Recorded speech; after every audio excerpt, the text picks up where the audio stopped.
Welcome to Walking the Path. Listen, you don't have to take on the weight of the world to make a difference in it. This is the message today, that in a world of noise and fear, reactivity, real power comes from energetic sovereignty, which is the ability to hold our center and regulate our nervous system no matter what's happening in the world, to choose our frequency no matter what's happening around you.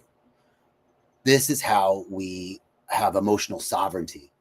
And today we're going to explore how to protect our peace without numbing out, how to hold compassion without carrying people's pain, and how to become a divine tune in turbulent times.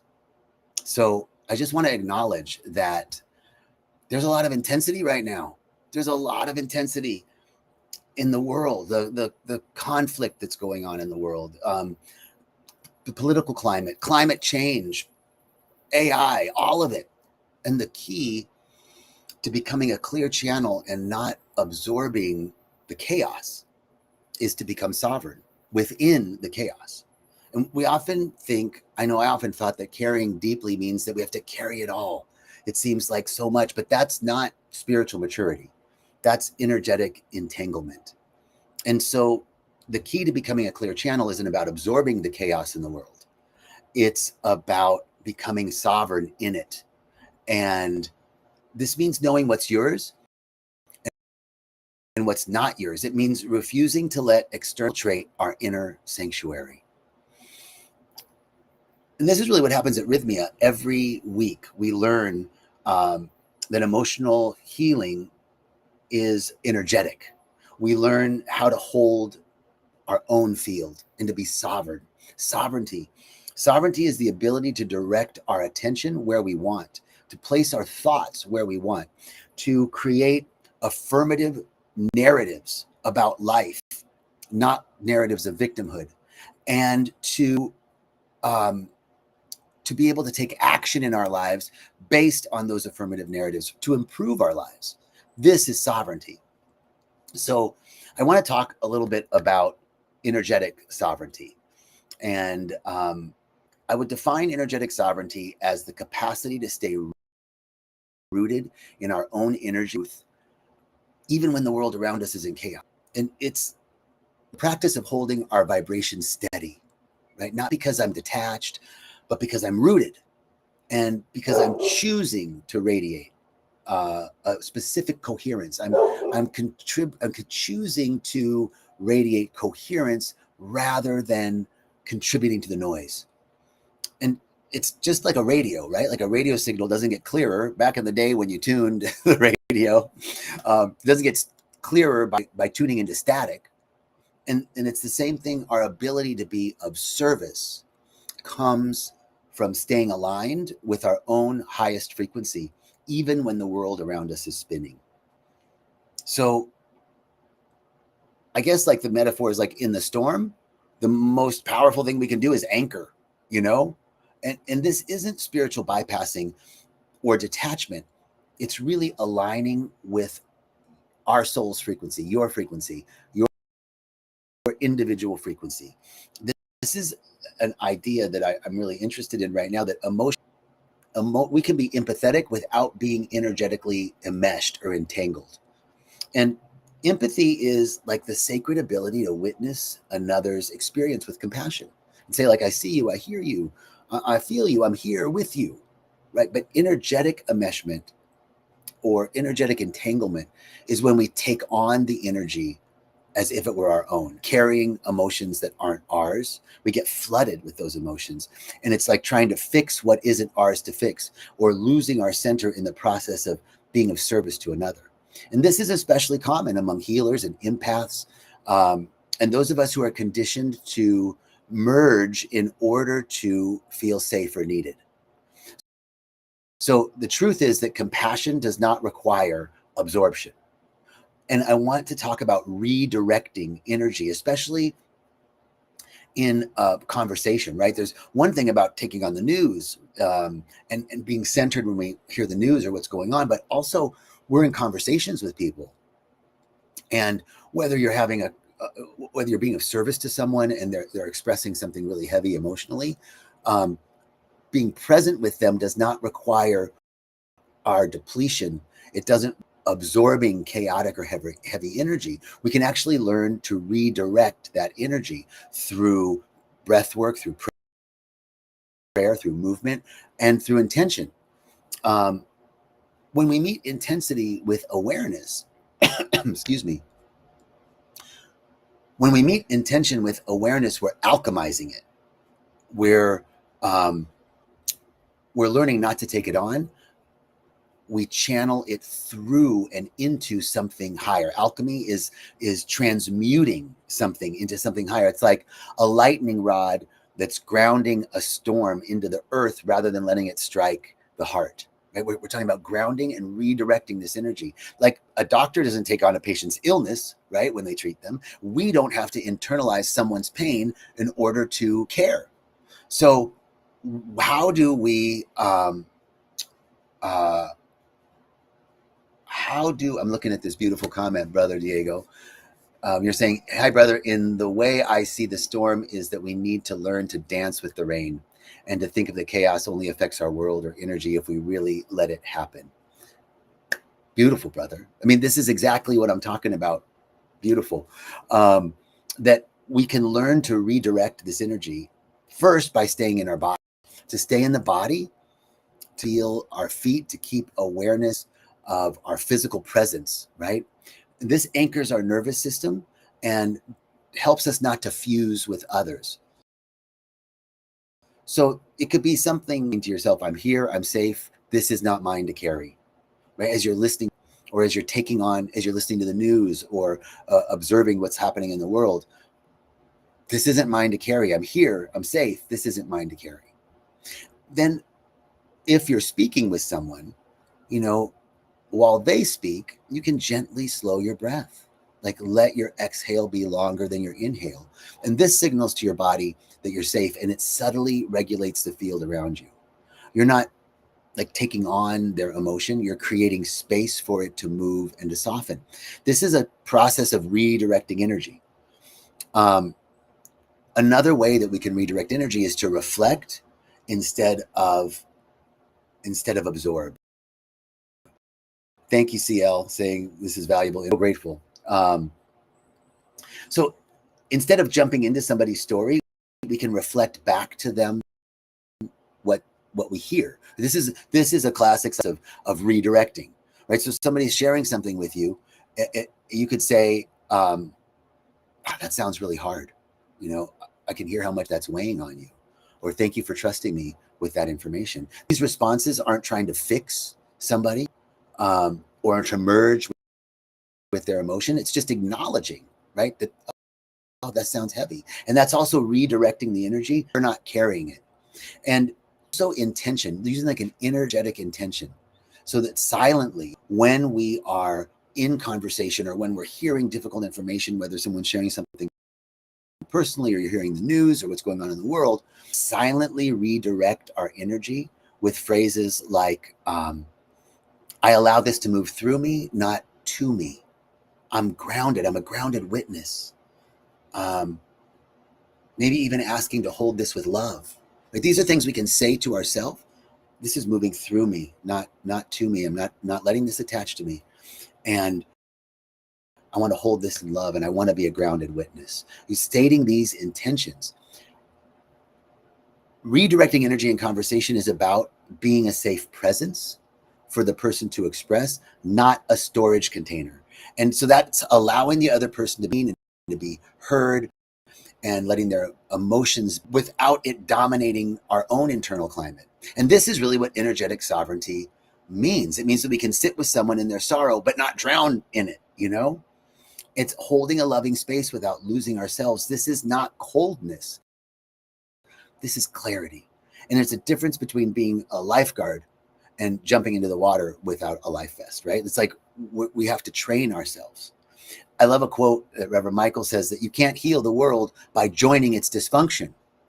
So we have to stay grounded and rooted at this time so that we're not joining into the dysfunction of the world, but that we are tending to ourselves so that we can continue to be of service, right? The old metaphor that we've all heard is, put your mask on first, right, in the airplane. So how do we do that? How do we put our mask on first? And there's a sort of science to regulation.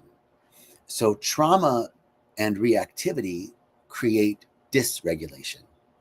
And this impacts our decision-making, our perception field. So when things are dysregulated, we have to become the regulator. So self-regulation is a big part of this, using our nervous system as a spiritual tool. Self-regulation is the ability to come back to our center and how to bring ourselves back into alignment, our body, our mind, our spirit, when life gets loud or overwhelming. So there's some tools. Breath work is a great tool, slowing the breath. Breath work can be like a full breath work session. It can just bringing your awareness to your breath. So slowing my breath tells my nervous system that it's safe. Meditation is a key. It centers awareness and quiets the mind. We're thinking so much about stuff. Meditation becomes the ability to quiet the mind and stop the mentation, right? And then grounding practices, simple things like putting our feet on the earth, stopping and just scanning our body, or orienting to being present in the moment, are all ways that we can ground ourselves. And then a mantra, like I'm here, I'm safe, I'm not absorbing this, I'm letting it pass through me, helps to refocus the mind and calm. These are all like inner technologies. They're spiritual tools that help us to tune our frequency back to clarity and coherence. Now, so that's self-regulation. Now, co-regulation, on the other hand, is like a nervous system miracle that happens between beings, right? We are wired to calm down in the presence of love, in the presence of safety, and in the presence of attunement. So just being attuned and channeling love in a moment makes a huge difference to co-regulate a circumstance or condition. So safe, supportive relationships, being a safe and supportive partner in a relationship, in a conversation, means I'm seeing you without judgment. And a key here is that acknowledging another person's perspective is not agreement. Now, I frequently used to get caught in that, like, well, if I let this one go, I need to address this, right? But if I acknowledge it, doesn't mean I agree with it. I can just allow it to be. And that is a part of co-regulation. Nature is a great way to co-regulate. The trees, the ocean, the sky. Connecting with nature has an ability to calm our field and help us settle. And then when you're in conversation with someone, touch, eye contact, even the tone of our voice, these are ancient ways that we can with those around us. So this is why community matters, and why we don't have to do this alone. Sometimes medicine is not in isolation, but it's in being held. I always love bringing in quantum physics to spiritual conversations. So the quantum link here is that when I'm regulated, either through myself or through co-regulation, the energy field becomes like a tuning fork. And my coherence affects the room. My calm is contagious. And when people walk in, you've walked into a room and felt it, like, oh, that's angry. Oh, I feel that, right? You can feel that energy. Well, we can become a tuning fork to regulate a room as we bring calmness to the room. And this is what really resonance is. It's resonance in action. And it's not about being perfect or knowing the right things to say. It's just about being present. So like, what brings you back to center? What allows you to become present, not by force, but in frequency? A simple tool could be a classic breath, the 4-7-8 breath. You inhale for 4, hold for 7, and exhale for 8. This breath signals, it's actually been shown in studies to lower the blood pressure and heart rate. So a 4-7-8 breath is a simple tool or reference that you can use to bring yourself back to center. Humming is a vagus nerve stimulation. Humming is an amazing way to calm the vagus nerve. Cold plunge, breath and sound bath. These are all ways to, simple tools to regulate. And when we can do that, we're starting to create spaciousness between the input and our reaction to it. We have a little space between the trigger and our response. Okay, I want to talk about boundaries. That boundaries are actually spiritual. This is especially important in staying calm in the storm, right? So boundaries aren't walls. They're really clarity. This isn't about shutting people out. It's honoring the space where we're at and the space where I end and someone begins. There's a sacred protection here. So they're not barriers, more like a porous membrane, right? That allows flow without leakage. And one of the most spiritually mature things that we can do is to love someone and still say no. We can be compassionate and grounded at the same time. You know, I can hold a person in compassion without holding their chaos in my body. And this is the essence of what it means to walk this path with integrity. We're not abandoning others, but we're also not abandoning ourselves. We can stand, tall in our truth and still have it with love. So spiritual boundaries are really like energetic hygiene, Like when we take a shower daily, we clean physical dirt. We need to do an energetic hygiene to clear emotional and spiritual debris as well. And so boundaries are how we prevent energetic buildup and resentment and burnout, right? How do really beautiful spiritual people turn into bitter, mean, what's the word I'm looking for? Bitter, mean people. Envious, that's not the word. I was looking for another word. But how is it that really nice, beautiful people can turn to be reactive?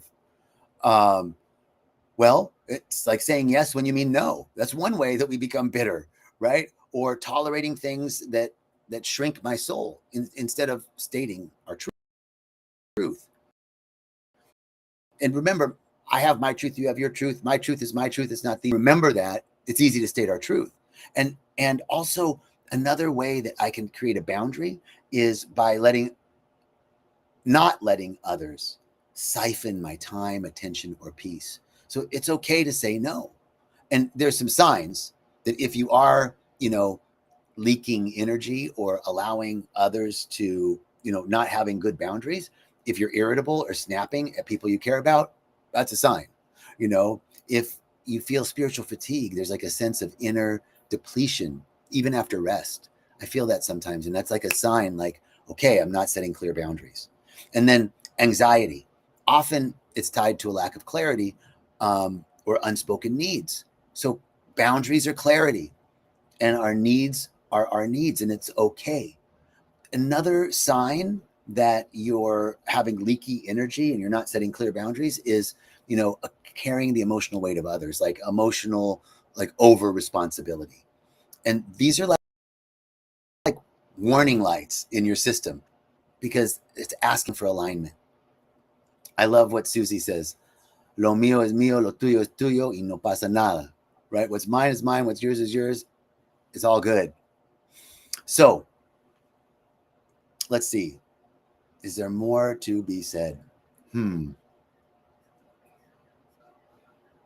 I guess let me just think about this for a moment. Is there anything that wants to be said? I guess just reclaiming our frequency is the last piece. That our greatest contribution isn't fixing others. It's not absorbing the pain in the world. It's about being fully you and fully me, anchored and attuned and awake. Because when we're aligned with our soul's frequency, we're broadcasting something sacred. And we become a tuning fork for harmony. So I want to just revisit one ancient principle that really reflects this, which is the ancient Hermetic law, as within, so without, as above, so below. And it reminds us that our outer world mirrors our inner state. So if we want to experience more peace, we must become peace. If we want to experience more love, we must become love. If we want to see unity, we have to be unified within ourselves, unify all those fragments, because the field responds to our frequency, and the room shifts when we don't preach. Hopefully I'm not preaching, but radiate. When we don't preach peace, but radiate it. So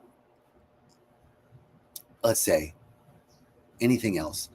I guess from the spiritual and quantum perspective, we're not passive observers. We are co-creating participation, and our energy, our attention, there are resonance, there are our presence as an organizing force.